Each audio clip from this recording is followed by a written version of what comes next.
Lindsey Boylan was the first of a number of women to publicly accuse New York Governor Andrew Cuomo of sexual harassment back in February of this year through a published essay that detailed several unsettling moments. Since then, multiple women have come forward with similar claims. Joining us now is Lindsey Boylan, Democratic candidate for Manhattan Borough President. Lindsey, welcome. Thank you so much for having me. So, Lindsey, what has been the reaction from Cuomo world and from the kind of New York Democratic establishment to your willingness to come forward? Yeah, I think it's been disappointing, to say the least. You know, the Democratic Party is supposed to be the one that values and uplifts women and people who've been left out of power. And I think a lot of the establishment just wants it to go away. And you know, I think particularly early on, they were willing to look the other way. Well, the governor and his team tried to smear me and scare me and all of the stuff that I think any prominent leader in the Democratic Party in New York knows that the governor does.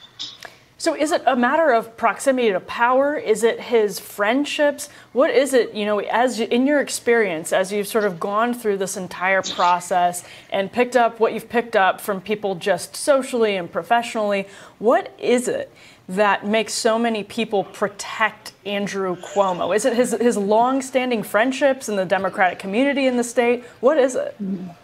I mean, he doesn't have any friends, and I don't think that that's like a new statement. He has a lot of people afraid of him. And I think he's used that to his advantage from his earliest days running his father's campaign. I mean, there's a reason why he's called he's like kind of like Darth Vader. I mean, he scares everyone. Our assembly leader in Carl Hastie is afraid of him. And I think we see that reflected in the tacit movement of the impeachment investigation. They're all afraid of him. And I just think it's kind of humorous, not even humorous, sad that it takes a group of women who have everything to lose to come forward. And, you see all these people just kind of waiting and watching and seeing where the wind blows. And that's not how politics or government should work. I think we as a culture kind of know that when women come forward, there's going to be blowback and there are going to be repercussions depending on who the person is that's getting accused. But specifically, what does it look like? Threats to you professionally, personally, electorally. You're running for Manhattan Borough President. What has his machine actually done that people should know about and look out for? Yeah, I mean, I think the first, when I came forward in December, without detailing the specific claims, the governor's team directly tried to smear me and besmirch, my name in terms of my ability to work with people and saying that I was a difficult personality, which, I don't want to be like the governor. So if someone had a bad experience with me, I acknowledge that and I accept it. But that was clearly the supposed personnel file sent to destroy me. And it did have an impact to make my life and my family's life very difficult. I lost 2 staffers on my campaign because it would just be too much of a challenge for their careers to be associated with me. The governor's allies were calling the rest of my staff that did not leave, pressuring them to leave. I had former colleagues who worked in the governor's circle reaching out and saying if I wanted their help to get elected, that I should really think about whether or not I wanted to come forward. I think on some level, it's hard to realize how big this story has become, but I know that when my 19 and 17-year-old nieces in Southern California who don't like politics, they're saying, "Way to go, Aunt Lindsey."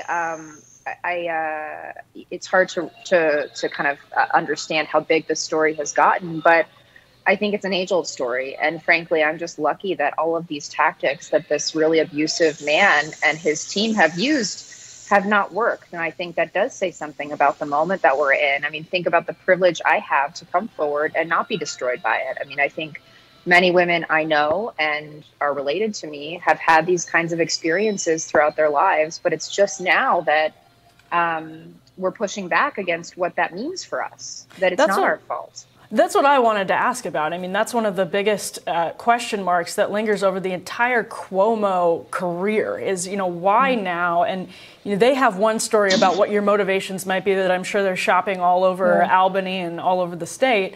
But if you could just speak on 2 points. One, what did compel you? You've talked about this a little bit, but what did compel you to tell this story in full detail as you did? And secondly, have you since heard from other women that haven't gone public yet, but have stories that they've brought to you that are privately very concerning?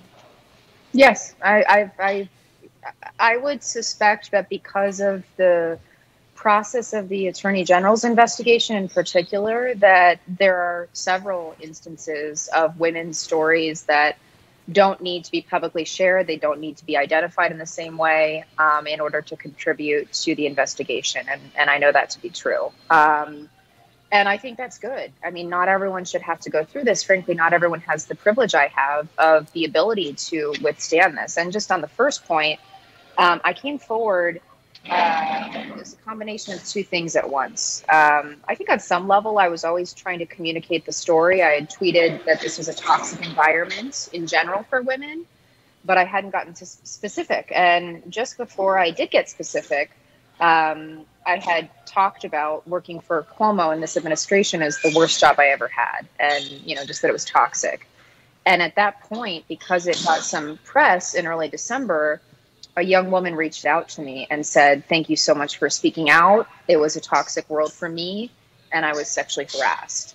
So I didn't even need to know the details to know that she was telling the truth, in part because I had a very similar experience. And so she had DM'd me on Twitter. She's significantly younger than I. And, I couldn't be your mom, but I am a mom. And there's little that I care more about than advancing the cause of women in society. And who am I if I don't do something about this? So in some ways, hearing this woman's story, because I did call her after she reached out, I knew I had to do something.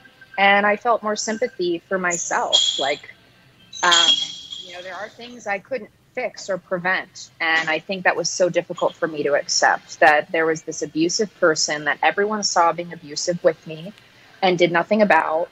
And then when I saw this woman and talked to her, I wanted to protect her. And frankly, I felt guilty that I hadn't stopped it, that she had to experience this because it was my responsibility to do something about. So I knew I had to speak up. I had this deep feeling of needing to act. And then as this is all running through my head, the governor's name is being floated for attorney general. Well, that's not just the most powerful man in one state. That's the most powerful lawmaker in the country. And I don't want that man putting his imprimatur and his abusive behavior on all the women of the country, for example, or all the people, because one kind of abuse is every kind of abuse, right? So I knew I had to act. I didn't think in depth about it, because if I did, or if my husband said, "Why didn't you tell me?" I said, well, because someone would have stopped me. This is a deeply destructive thing to do. I'm calling out the most powerful man in my state's party. I'm a politician. He's the most powerful man in my own party. Anyone who thinks that I would benefit from this, I wish that I could take a behind the scenes camera with me. It destroyed my life for a period. And I mean, now I can't imagine it being any other way because I'm more myself than I've ever been. But, just anecdotally, I've spent more in legal fees and whatnot because of this than it cost me to go to business school at Columbia. I mean, this is not some incentive. I am not suing the state. I have no interest in harming the people that I've built my whole career around serving. This is to have the truth come out and ensure that other women don't face this kind of abuse ever again from this man. And so, as you said, the Cuomo strategy appeared to be to just destroy you personally and make you radioactive. How has that translated in your current campaign?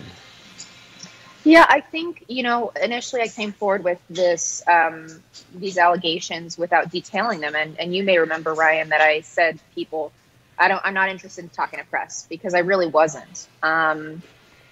But then it wasn't going away, and I needed to kind of categorize why this was so bad, because I saw anecdotally people saying, well, we're all sexually harassed. And that is true. I've been sexually harassed my whole career. But this was at a level of insidious abuse that is so pervasive in his administration, is so destructive for women, that it needed to end. And to some extent, I had to explain what that looked like. And that is what ultimately became my medium piece. And some people say, why didn't you have a conversation first with a journalist about this? Well, for me, it was never about telling the world. It was about telling the truth and making sure that how bad this person was revealed. And people say, well, why didn't you go on 60 Minutes? I have no interest in I call it like pain porn, where people need to see me in pain publicly.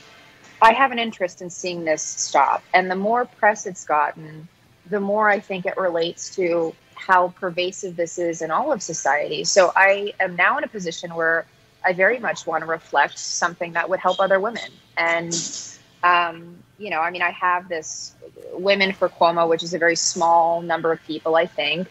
But they follow me online. They say, we're going to get you. And they conjecture that I'm somehow making money off of all this, which I think is a ridiculous notion.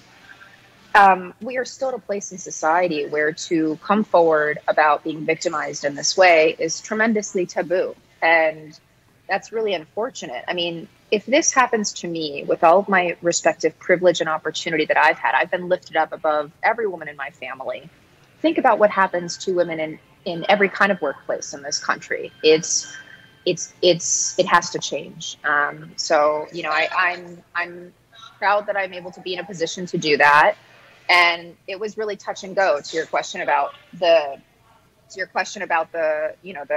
campaign and how it impacted it.